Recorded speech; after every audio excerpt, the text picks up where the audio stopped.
Participo por primera vez, tuve oportunidad de conocerla a Griselda en un encuentro que organizó Chiqui, la ministra de Cultura de Santa Fe. Este año compartimos un espacio donde estuvo Tonucci, bueno, Frato, que fue muy bello. Y sí sabía de los encuentros, pero no había participado personalmente. La verdad, me parece extraordinario la posibilidad de tantas perspectivas, experiencias, colectivos. ¿Qué crees que aporta el Congreso? Mira, yo creo que aporta, por un lado, resignifica un lugar de la infancia, ¿no? La infancia siempre es un tiempo de espera y sobre todo en momentos como los que estamos viviendo, alojar a la infancia en todos los sentidos que las infancias representan. Me parece que este Congreso es una renovada apuesta a esa significación y, por otro lado, en el vínculo que trama respecto de la cultura, las culturas, digamos que desplaza en procesos de mortificación de los niños, la niñez, ¿no? En procesos donde los números hablan de 1 cada 2, cada 3 niños en Argentina, los niños son pobres, es decir, se reitera algo que ya estaba dado en 1993, cuando la mayoría de los niños eran pobres y la mayoría de los pobres eran niños. Entonces, en este escenario, un congreso con la cantidad de participantes que hay, con la calidad de las mesas e intervenciones que hay, que se presentan, las miradas del teatro, de la poesía, desde la representación, las narrativas en los medios de comunicación, las intervenciones artísticas, las perspectivas en debate, la calidez y la hospitalidad, pero te la nombro la hospitalidad en términos más filosóficos, me parece que es, como digamos, justo a tiempo, ¿no? La infancia siempre es una novedad, es un enigma, y me parece que este congreso es un modo de alojar esos sentidos alrededor de la infancia. La verdad es que escribí un montón, calculo que voy a reducir a la mitad.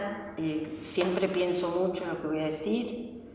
Por supuesto, estoy muy agradecida de la posibilidad de compartir el cierre. Fui tomando notas durante entre ayer y hoy. Yo vengo quizás a nombrar que estamos en un momento donde necesitamos revisar nuestro glosario, ¿no? Traigo algunas palabras de un psicoanalista, Fernando Young, un psicoanalista argentino, que él habla del binomio de la crueldad y la ternura.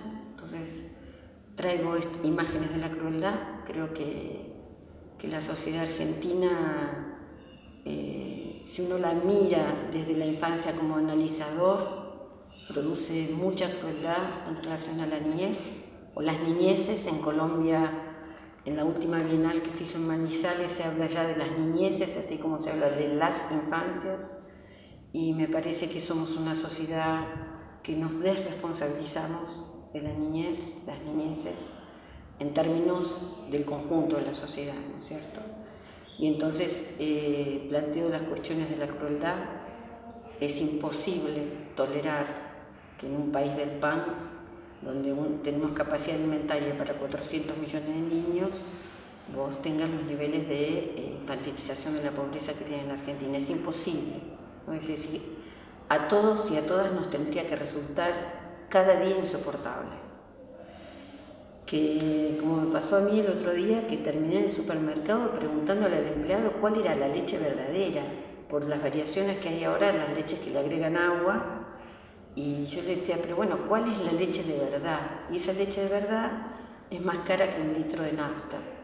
Entonces, bueno, traigo esta tensión entre la crueldad y la ternura y la pongo a dialogar de modo dialéctico con un proyecto biopolítico de disciplinamiento y control de la infancia o un proyecto emancipatorio. Y al pensar en un proyecto emancipatorio, para recrear la infancia, la ubico, ese proyecto emancipatorio, con los signos y señales que da este congreso, es decir, como la cultura envolviendo la posibilidad y la experiencia de ser niño. Es decir, los niños que trabajan a los niños que trabajan, y por eso pensaba en Misiones, pero te puedo decir, cada día en la ciudad de Buenos Aires son niños a los cuales se les roba la niñez. Entonces, niños que a unos kilómetros de Buenos Aires, de 2 años, están en los grandes galpones donde tienen otro nombre que ahora no me acuerdo, en los criaderos de gallinas, donde, bueno, las gallinas ponedores son los que tienen las manos más chiquitas para que los huevos no se rompan. Todos esos niños se les roba la infancia. Entonces, esa temporalidad uno supone que la tiene que garantizar la familia. Esa temporalidad de niño la tendría que garantizar la familia. Sin embargo, la Constitución, el Pacto de San José de Costa Rica, la Convención, que ahora en un mes y pico se cumplen los 30 años, toda la jurisprudencia en nuestro país garantiza esos derechos. La cuestión es que no hay porvenir para nuestro país si esos derechos no son garantizados hoy. Mira, yo hablo de deudas y de apuestas, por eso lo puse en el título como tensión.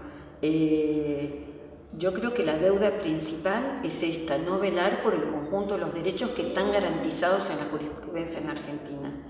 Y no velar significa esto, que no se nos torne insoportable, que naturalicemos. Vos viste que en la ciudad hasta gente que ha viajado por todo el mundo se está asombrando de la cantidad de gente que duerme hoy en la calle. Pero esto significa que hay escenas donde hay familias, donde las madres visten con su guardapolvo en la esquina a la intemperie. Entonces uno dice, bueno, uno supone que esa intemperie es del otro. No dice, bueno, yo protejo al mío. No, uno dice, bueno, yo protejo al mío. Lo que tenemos que entender que eso es una falacia. No hay protección del propio si uno no protege a los otros.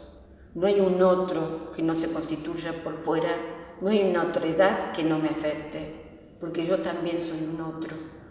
Entonces allí yo creo que la deuda es no poder pensar en lo común, en haber abandonado la idea de lo común, de la polis, y suponer que los otros pueden tener ciudadanías de baja intensidad y que yo puedo amarrar a los míos a otro tipo de ciudadanía garantizando cierto consumo. ¿Qué es el papel de los medios de comunicación? Que el papel de los medios de comunicación producen de manera muy difusa una capa de miedo en la sociedad. Entonces inoculan lo que llama Barthes, inoculan el mal en el sentido común, que hace que todos proclamemos, por ejemplo, la baja de la imputabilidad. Como si efectivamente el problema sean los niños y los adolescentes. Entonces el miedo que se difunde, la saturación. Bueno, hay estudios de periodistas que se dedican a investigar cómo aparecen las categorías de infancia, y las infancias más pobres aparecen siempre asociadas a la peligrosidad social. Sin embargo, esto no es así. Están los datos cuantitativos que expresan que esto no es así. Pero sin embargo, en el sentido común, un niño pobre es un niño marginal o excluido, es un niño peligroso. Entonces ese niño peligroso lo que hay que hacer es condenarlo, penalizarlo, hay un pensamiento punitivo. Al contrario, todos tendríamos que estar pensando cómo resolver los derechos. Hay una deuda digamos, de la escuela en términos de una formación temprana en relación al discurso. Es decir, a la propia categoría de discurso, es decir, que así como uno puede analizar un medio más hegemónico, analizarlo en términos de categoría de discurso para también analizar otros medios alternativos. No para adherir a otros medios alternativos, sino para ponerlos en debate. Es decir, que los niños y niñas y nosotros mismos aprendamos que esos son discursos que responden a sujetos de enunciación. Es decir, esa capacidad de análisis más crítico que todos como ciudadanos tendríamos que poder ejercer, no se desprende de la naturaleza. Entonces allí hay cuestiones algo voy a decir en relación a esto, que, bueno, por supuesto de la formación, por supuesto de la experiencia, a mí hay cosas bueno, aprendo de ustedes, de los más jóvenes, de mis estudiantes en la universidad, de la experiencia de lo que fue Indimedia. Yo soy muy optimista en relación a las jóvenes generaciones, porque me parece que allí hay un semillero, experiencias de laboratorios sociales, de laboratorios de comunicación. Bueno, yo de algún modo participé de cerca de la construcción de Indimedia Argentina en su momento, y de esta idea de que todo el mundo podía ser corresponsal, y me parece que altera totalmente la lógica jerárquica de la construcción de la comunicación. Y me parece también que las universidades, que fueron muy atacadas, pero las universidades, por ejemplo en nuestro caso, ancladas en el conurbano, que son primera generación de jóvenes universitarios, que entonces son miles de jóvenes que llegaron por primera vez a la universidad. Bueno, yo creo que están las jóvenes generaciones en términos de formación, pero sobre todo de alterar el discurso hegemónico y el carácter de que sea un único punto de vista, ese nudo, ese núcleo duro, que es el que hay que modificar. Me parece que allí los jóvenes y las jóvenes para nuestra generación, tienen mucho que decir. En mi caso personal, en la facultad, que es uno de los lugares donde estoy, yo empiezo alterando el aula y tratando de que se interrumpa esa lógica de que mis estudiantes tienen que responder a mi perspectiva, pero a ellos les cuesta desescolarizarse, ¿no? Entonces yo creo que, bueno, tengo muchísimas esperanzas que todas las experiencias acumuladas en esta década y pico puedan volver a florecer.